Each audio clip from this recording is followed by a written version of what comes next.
Hey guys, it's the Homesteadman's here again. Today I just wanted to do a little quick video. We're working on the house a little bit today. Uh, Going to pick up some new flooring later on. I want to do a quick little video on this Win 1100 watt dual fuel generator. I don't know that I'm gonna run it. It's awful loud. I don't know that there's any reason to run it for the video, but I wanted to do a quick review of it in case anyone is out there looking for a generator. It's reasonably priced. It'll run anything, from what I can tell, anything and everything that you could possibly want to run. We've mainly run it on gas. We have tried the propane. It does work well. It uses propane a little faster than it uses fuel. At least I think it does. So with that being said, the fuel is, if you're gonna run it a lot, the fuel is the way to go. Right out of the box, we ended up ordering ours from Amazon instead of Win directly, mainly because Amazon had a payment schedule for us to where we could order it that way. I think it was $900, right at $900. It was really the most reasonably priced for this size, the 11,000 watt. We wanted something that would power everything without having to run, wanted to be able to run the hot water heater on the camper and the microwave, or if we wanted to use the microwave, we could use the electric heat if we wanted to. Whatever, we just wanted something that was big enough to do it all. We had a couple Champion generators. They were really good. They really were. They just were not strong enough. Which I want to, in a few days, maybe I'll do a video comparison between the three that I've had. I've had two Champions and then this Win. I really think even this Win, once it's all said and done, it'll make an excellent backup generator to power pretty much the entire house, should we need it at any point in time. Obviously, if you were going to power a dryer, electric dryer, stuff like that, it's probably not the right thing for you for that reason. But we'll end up having, once it's all said and done, our house will have a propane dryer. We'll have a propane stove. We have a propane. We're putting in a propane tankless hot water heater. So for us in an emergency situation, this is gonna work out well in the future. We are using it now. We use it every day. It has worked great. Right out of the box, we had an issue with the carburetor. Ended up having, wouldn't start. Had to call customer service, talk to them. They were really good. It just seemed fishy that, I had to take the bowl off the carburetor and, a bunch of stuff like that right out of the box. But however, we got it running. They went ahead and sent me a replacement carburetor.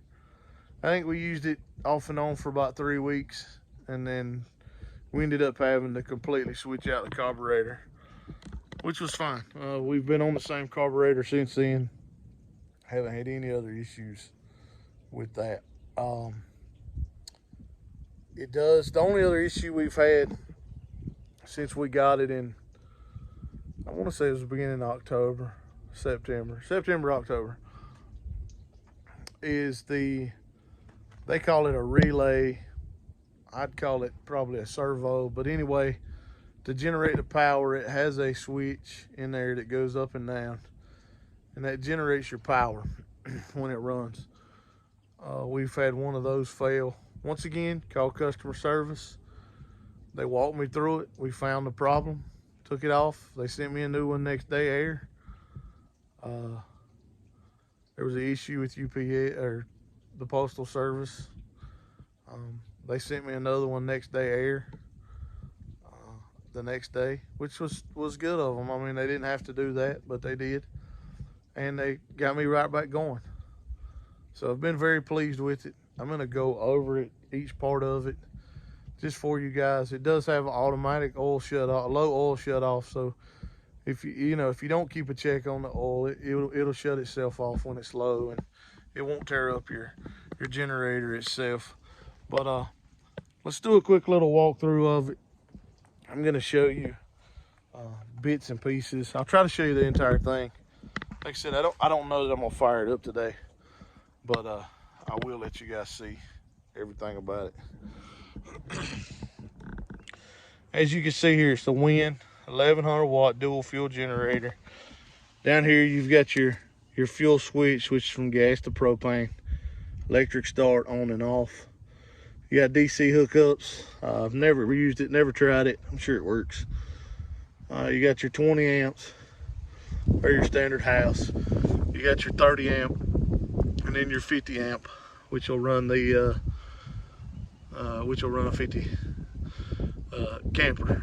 30 will also run a camper. 20 as well. You've got the pneumatic tires. Sorry for the mess back here. They're heavy duty tires. They won't go flat. They're solid through and through. This is your regulator for your propane. Of course, your oil, your shut off sensor. It's a 6-gallon tank. You can see we have it full. You got customer service numbers. Your warnings, obviously, guys, don't use it inside. Then you got your exhaust. This is your generator where your power is generated. And you got around the back here, air filter, regulator or starter. You got your fuel shut off switch, your choke.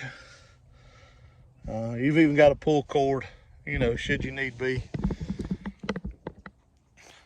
It's very nice. Got super strong handles. It's easy to pull, easy to start if you need to. The electric start's super nice.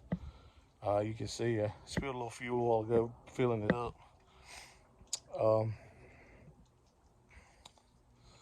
The only other problem, you probably saw there's some blocks down there. The only other problem I've had is I broke the, and I don't really know how it happened, but the housing for the air filter, the clamp on the bottom, it just kind of broke off.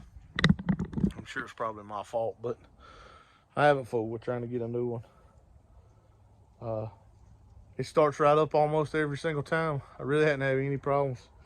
Even in the cold, I didn't have, of course, it kept fuel in it. So we had freezing temperatures the other week, and we're predicting more. I just keep it covered.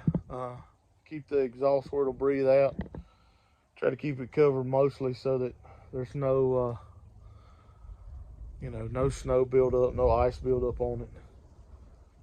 I built a box for one of the other ones. It just seemed to be more trouble than it was worth. So if I had time and I had, eventually I'll probably build a metal box and vent it out the back, excuse me, put a vent hose and vent it out in the future when we're using it as backup power on our house. Overall, I'd give this generator probably an 8 out of 10. It's not perfect, but it's very, very close. I've really enjoyed this Win product, and like I said, I've enjoyed their customer service. They've been extremely helpful to get me back going in a short period of time. I hope this is beneficial to you guys. Like I said, I will do a comparison with some of the 2 champion generators that we bought before this. That way, you can see them side by side. Once the snow subsides, you can see them side by side, and I'll give my overall comparison on the 3 of them. Personally, for me, this Win generator's been the best one we've had. It's run like a champ the entire time. Very, very little problems that mechanical wise, in my opinion. But like I said, guys, it's just my opinion. I wanted to let somebody know. I don't know who's in the market for generators, but I thought it would be, once again, I just thought I'd let you guys know that this is a very good generator on Amazon. I think we purchased it on 5 payments of $170 or $80, but it's been very good. I just want to let you guys know, and we'll see you on the next video.